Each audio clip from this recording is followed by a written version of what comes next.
Here's a quick update. This one's just come off the printer. I'm quite happy with this.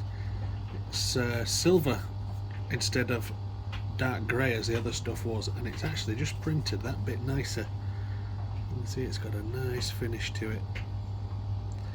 There's one bit I'm not quite happy with though, is that edge where my finger is there, so basically the inner edge of this and this, a little bit rough because they came to a point and the filament didn't deal with it that well, so I've smoothed them off best I can, but on the later model I've just chamfered, filleted that edge, so that'll be a bit nicer.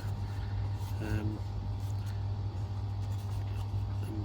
let's see if we can see, yeah, that edge as well where my finger is there,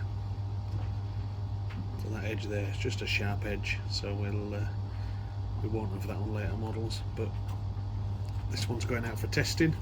It's rock solid. I mean,